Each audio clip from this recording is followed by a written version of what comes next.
quoi être amoureux d'ailleurs? Est-ce qu'il y a une définition? Est-ce qu'on sait le qualifier?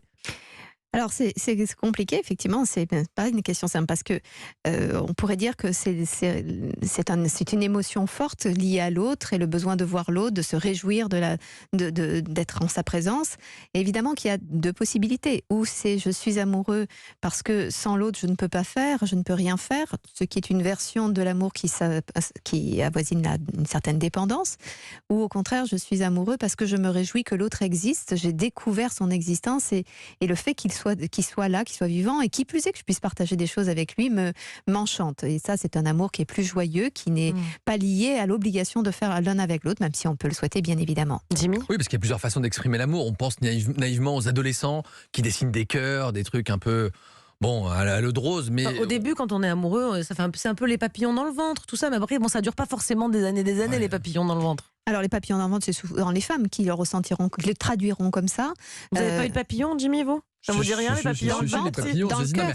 après, quand le temps avance, les place pas un amour différent, mais une expression différente de l'amour. Le fait d'être là pour l'autre, quand ça va bien aussi, quand ça va mal. Il n'y a pas qu'une façon de voir l'amour. Bien sûr, et puis encore une fois, je crois que c'est l'intime de l'intime. On pense souvent que c'est la sexualité, mais l'intime de l'intime, ce sont les émotions. C'est pour ça que d'ailleurs les gens ont beaucoup de difficultés à traduire leurs émotions, à exprimer leurs émotions, une sorte de pudeur.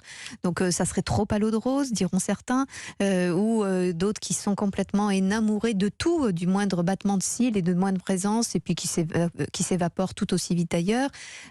Donc entre les cœurs d'artichaut et entre les durs à cuire. Mais là, on ne sait pas trop quel est le problème de Florent. Comment on peut ne pas savoir si on est amoureux?